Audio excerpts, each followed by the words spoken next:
បន្ទាប់ពីភាពមុនមកអបិក្បាលស្លាននៅតែបន្តនិយាយឌឺដងទៅកាន់អ៊ីគ្និកថានៅពេលដែលនាងអ៊ីវ៉ូរបស់ពួកយើងត្រឡប់មកវិញអ្នកនាងខ្លាំងៗនឹងត្រូវដេញចេញតែឯងគិតថានាងនឹងខ្វាយខ្វល់ពីទីស្ករដូចជាឯងដែរមែនទេទោះបីតែនាងខ្លួនឯងក៏ជួយខ្លួនឯងមិនរួចផងតើយើងនិយាយត្រូវទេអ៊ីគ្និកឮបែបនេះក៏តបទៅថាកុំមើលងាយម្ចាំងរបស់យើងអបិក្បាលស្លានោះឮបែបនេះក៏តបទាំងឆ្លើយថាថៃមិនបាននាងមិននៅទីនេះផងនឹងតែឯងមិនដែលជេរម្ចាស់របស់ឯងទេដែលនាងមិនដែលមកមើលឯងសំបីតែម្ដងបន្ទាប់ពីទុកឯងចោលនៅទីនេះអ៊ីគ្និកតបទៅថាក្នុងនាមជា King មិនគួរប្រមាថមើលងាយម្ចាស់របស់ខ្លួនឯងនោះទេអបិមួយនឹងឮបែបនេះក៏ស្រែកឡើងថាមើលចោលអាចង្រៃនេះនិយាយអបប្រយោជន៍ច្រើនណាស់រួចក៏នាំគ្នាស្ទុំមកចាប់អ៊ីគ្និកគេមិនបានរើនោះទេដោយគេឈរនៅស្ងៀមមួយកន្លែងដែលឲ្យពួកនោះធ្វើអ្វីតាមទឹកចិត្តរបស់ពួកវាចង់នាងបជាភ្ញាក់ផ្អើលណាស់ពេលដែលឃើញគេបែបនេះគេឈរនៅស្ងៀមមិនតដៃសំបីតែគេប្រមាថមកកាន់ខ្លួនក៏មិនតបតទៅដែរបែបនេះហើយវាធ្វើឲ្យនាងរលឹកទៅដល់ពេលដែលខ្លួនបានប្រាប់ទៅកាន់អ៊ីគ្និកថា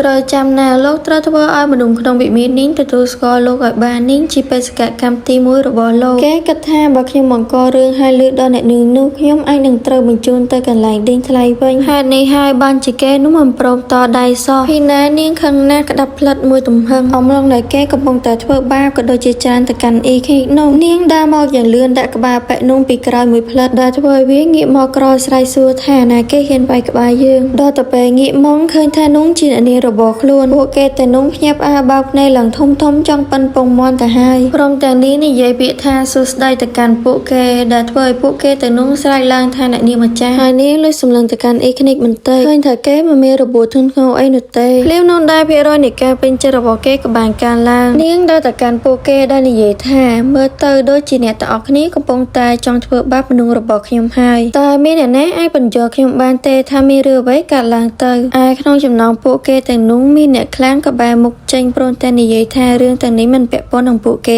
ទេមិនមានអ្នកណាព្រមចេញមកបកស្រាយបែបនេះនាងក៏សួរទៅកាន់អបិក្បាលស្រាយថាតើគេនឹងឈ្មោះអីគេនោះភ័យណាស់ពេលឮនាងសួរបែបនេះព្រមតែសួរមកកាន់នាងវិញថាអ្នកនាងនិយាយជាមួយខ្ញុំមែនទេនាងតបថាត្រូវហើយតើលោកនៅក្រុមទីប្រមាណទី1ឬក៏ទី2គេនោះតបតែរដេករដប់ថាខ្ញុំនៅកងពលធំទី3មានឈ្មោះថា Mark Aber មកពីអនុស្នេហ៍ធំទី2នៃកងពលធំទី3នាងឮបែបនេះគឺក្នុងចិត្តថាគេគឺជាអ្នកចាប់កោអាវរបស់អ៊ីគ្និកប្រៀបដូចជាសត្វអញ្ចឹងនាងចង់ដឹងណាស់ថាគេនឹងមានឋានៈខ្ពស់ប៉ុណ្ណាតាមពិតគេត្រឹមតែជាអ្នកយានទ្វារនៅខាងមុខវិមានតែប៉ុណ្ណោះនាងសើចបន្តិចព្រមទាំងសួរទៅកាន់គេថាតើលោកអាចប្រាប់បានទេថាមានរឿងអ្វីកើតឡើងទៅបើតាខ្ញុំមើលឃើញគឺលោកគឺជាអ្នកបង្កចំនួនមុនទេគេឮបែបនេះស្រែកសួរទាំងភ្ញាក់ផ្អើលថាតើនាងបានឃើញឯអ្នកផ្សេងទៀតក៏ចាប់ផ្ដើមសុកសៀវហើយថាលើកនេះគេសោយធំហើយពួកឯងបានឮទេរឿងរបស់លោកស្រីដូណាកាលពីថ្ងៃមុននោះកុំប្រាប់ណាថាពួកយើងនឹងត្រូវបានដេញចេញនាងឃើញគេស្ងាត់បែបនេះក៏សួរទៅថាហេតុអីក៏នៅបង្អកយូរម្ល៉េះឆាប់បញ្យល់ប្រាប់ខ្ញុំភ្លាមមកគេតបទាំងគូសំថាគឺអ៊ីគ្និកនឹងបានបង្កមានការខាតបង់ពេលកំពុងទៅវឹកហាត់នាងធ្វើជាមិនដឹងសួរទៅកាន់គេថាការខាតបង់អ្វីអបិម៉ានតបថាគេបានធ្វើឲ្យបាក់ដាឈើរទុកសម្រាប់វឹកហាត់ម្ដងជា2ដងហើយប្រហែលថ្ងៃនេះរបស់អស់នឹងវាកំពុងតែឡើងថ្លៃចឹងហើយបានជាខ្ញុំដាក់ពិន័យគេក្នុងនាមជាសិស្សច្បងរបស់គេប៉ុន្តែគេនៅសក់ស្រាប់តែច្រាស់ខ្ញុំនាងឮបែបនេះក៏តបទៅថាត្រូវហើយឯគេឮបែបនេះតបតែរំភើបចិត្តថានឹងហើយអ្នកនាងពិតជាយល់ពីខ្ញុំមែនតែនាងនៅបន្តនិយាយទៀតថាអញ្ចឹងតែយ៉ាងម៉េចខ្ញុំបានឃើញអ្វីៗទាំងអស់ដែលទើបតែកើតឡើងបានឮលោកនៅតែនិយាយបន្តមើលងាយនឹងធ្វើបាបលើមនុស្សរបស់ខ្ញុំដដែលព្រោះតែខ្ញុំមិននៅទីនេះចឹងតើខ្ញុំគួរតែប្រហារជីវិតលោកដែរឬទេដែលលោកធ្វើឲ្យមនុស្សអភិជនម្នាក់ត្រូវខូចឈ្មោះនោះអបិក្បាលស្លាមភ័យឡើងស្លេកមុខហើយពេលទៅឮបែបនេះពេលនោះដែរស្រាប់តែមានបរិម្នាក់ចូលមកប្រតិកម្មនាងថាអ្នកនាងសូមអ្នកនាងត្រជាក់ចិត្តសិនទៅខ្ញុំនឹងយកគេទៅដាក់គុកឥឡូវនេះតែនាងមិនបានស្ដាប់គេទេក៏បញ្ជាទៅថាសម្រាប់គេទៅអ៊ីគ្និកគេឮបែបនេះក៏ស្ទុះមកច្របាច់កអបិសក់ស្លែនោះដែលធ្វើឲ្យអបិនោះពិបាកដកដង្ហើមណាស់បរិសដែលចូលមកខាត់មុននោះក៏បានសែកឡើងថាឆាប់ឈប់ភ្លាមទៅអ៊ីគ្និកនេះគឺជាបញ្ជា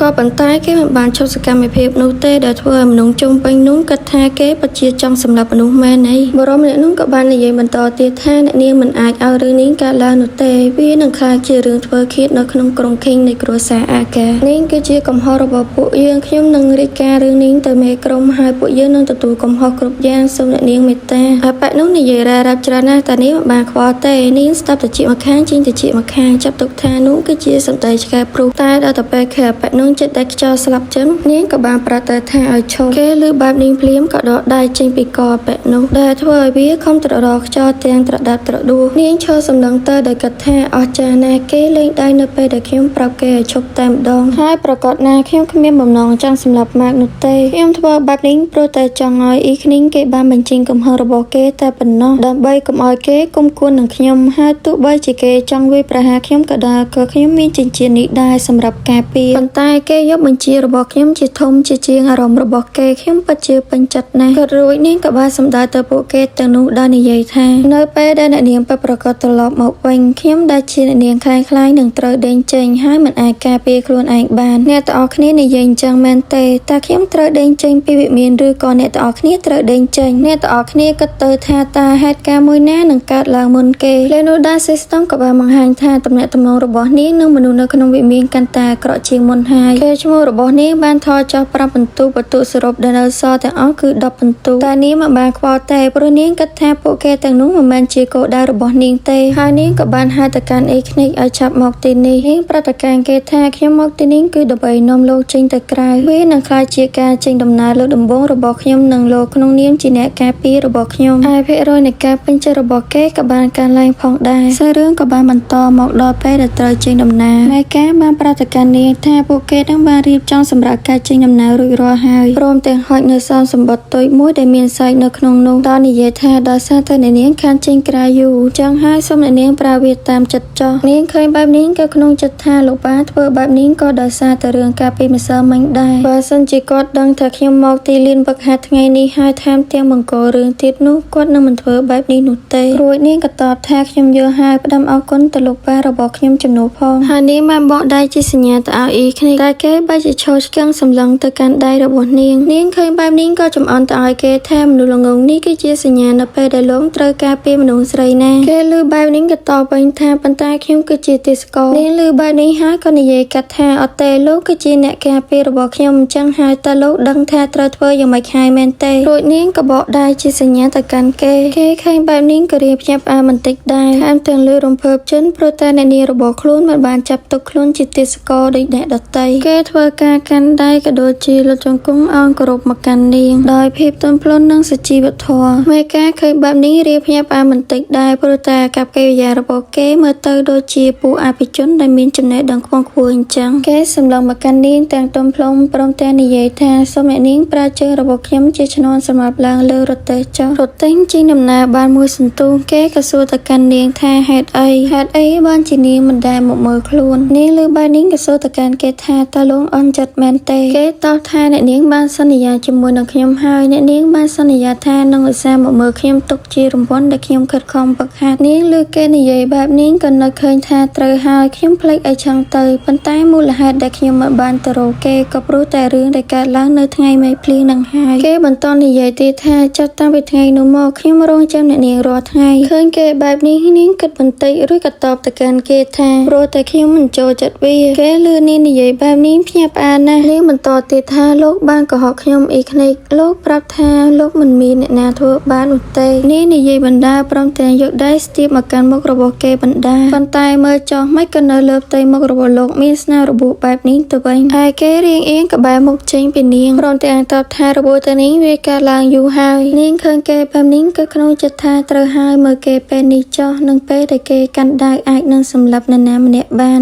វាមិនសមជាមនុស្សតែមួយទេរួចក៏និយាយទៅកាន់គេថាដោយសារតែលោកមិនស្មោះត្រង់នឹងខ្ញុំគ្រប់គ្រាន់ចឹងហើយរបួសនោះនឹងត្រូវបានលុបចោលគេប្រងនឹងប្រកែកប៉ុន្តែនាងក៏យកដៃទៅបិទមាត់របស់គេព្រមទាំងនិយាយថាប៉ុន្តែខ្ញុំនឹងនាំលោកទៅខាងក្រៅពេលនេះគឺដើម្បីឲ្យរំបំលោកមួយផ្សេងទៀតចឹងហើយលោកអត់ធ្មត់សិនទៅគេលើបែបនេះក៏ស្ងាត់មាត់ព្រមទាំងទឹកមុខប្រែទៅជាពណ៌ក្រហមឃើញគេបែបនេះនាងក៏គិតថាពេលនេះអ៊ីខ្និកអាយុ17ឆ្នាំហើយគេអាចមានអាយុប្រហែល2ដែរនាងក៏បន្តទៀតថាប៉ុន្តែបើក្នុងជីវិតពិតរបស់ខ្ញុំវិញគឺខ្ញុំអាយុ20ឆ្នាំហើយអញ្ចឹងមានន័យថាពេលនេះខ្ញុំកំពុងតែញ៉ែប្រុសក្មេងតាមមែនទេបន្ទាប់មកពួកគេទាំងពីរក៏បានធ្វើដំណើរមកដល់ឃ្លាំងលក់សម្ភារៈក៏ដូចជាអាវុធផ្សេងនាងប្រតិកម្មម្ចាស់ហាងថាខ្ញុំត្រូវការមើលដាឈើមួយចំនួនសម្រាប់ការវឹកហាត់ម្ចាស់ហាងរូរេណាប្រាប់ថាប្រកាសណាពួកយើងពិតជាមានតាមពិតទៅវាទៅតែជើស្តុបថ្មីទេសម្រាប់នាងមកតាមខ្ញុំមកនាងក៏បានហៅទៅកាន់អ៊ីខ្និកឲ្យគេមកតាមនាងមក រួចក៏សួរទៅកាន់គេថា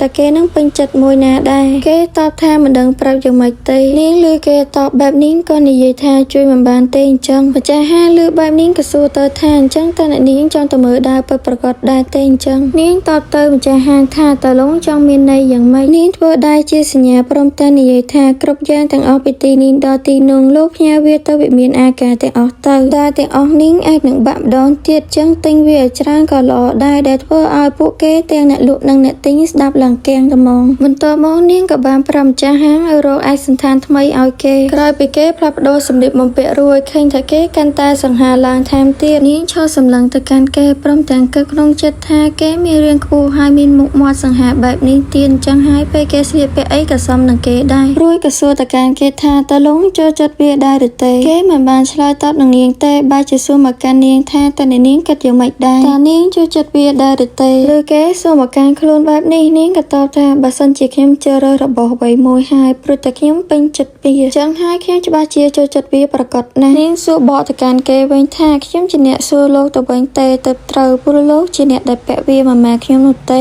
គេតបថាឲ្យតែនាងចូលចិត្តវាខ្ញុំក៏ចូលចិត្តវាដែរស្ដាប់មើលទៅសម្ដីរបស់គេដូចជាឆ្កាដែលស្មោះត្រង់នឹងមិនចេះអញ្ចឹងនាងសើបន្តិចព្រមទាំងតបទៅកាន់គេថាបែបហ្នឹងឬរួចក៏បែរប្រាប់ទៅកាន់ម្ចាស់ហាងអញ្ចឹងយកឯកសណ្ឋានឲ្យខ្ញុំបែបនេះ3ឈុតទៀតមកនឹងបន្តនិយាយទៀតថាអញ្ចឹងក្រោយពួកយើងគួរតែបន្តទៅមើលដើរវេទមន្តហើយអញ្ចឹងលើនោះដែរគេក៏និយាយឡើងថាប៉ុណ្ណឹងវាគ្រប់គ្រាន់សម្រាប់ខ្ញុំហើយតែធ្វើឲ្យម្ចាស់ហាងឮហើយលន់មកថាតើលោកនិយាយអីហ្នឹងក្នុងនាមជា King ដែរគឺមានសារៈសំខាន់ស្មើនឹងជីវិតរបស់ពួកគេណានាងឮបែបនេះក៏តបថាយ៉ាងហោចហ្នឹងលោកក៏ត្រូវតែមានដើមមួយដែរតើលោកគិតថាធ្វើជា King របស់ខ្ញុំមានបន្ទុកខ្លាំងណាស់មែនទេគេតបតែស្ទាក់ស្ទើរថាវាគឺមិនមែនបែបហ្នឹងទេរួចក៏និយាយបន្តទៀតថាខ្ញុំគិតថាខ្ញុំនឹងមិនត្រូវអនុញ្ញាតឲ្យប្រាក់ដែរនោះទេអញ្ចឹងហើយខ្ញុំមិនចង់ឲ្យកាដូដែលអ្នកនាងផ្ដល់ឲ្យខ្លាចជាអត់ប្រយោជន៍នោះទេនាងតបទៅកាន់គេថាហេតុអីក៏លោកមិនអនុញ្ញាតឲ្យប្រាក់ដែរនៅពេលដែលគោលដៅនៃការវឹកហាត់របស់លោកត្រូវបានបញ្ចប់លោកប្រកាសជាត្រូវការដើរសម្រាប់ការពារហើយគេតបថាអ្វីដែលនាងនិយាយគឺពិតជាត្រឹមត្រូវក្នុងនាងជាទេសកលដែលមកពីប្រទេសដែលចាញ់សង្គ្រាមវាជាការពិតដែលខ្ញុំគ្មានថ្ងៃខ្លាចជា King យ៉ាងពេញសិទ្ធបាននោះទេ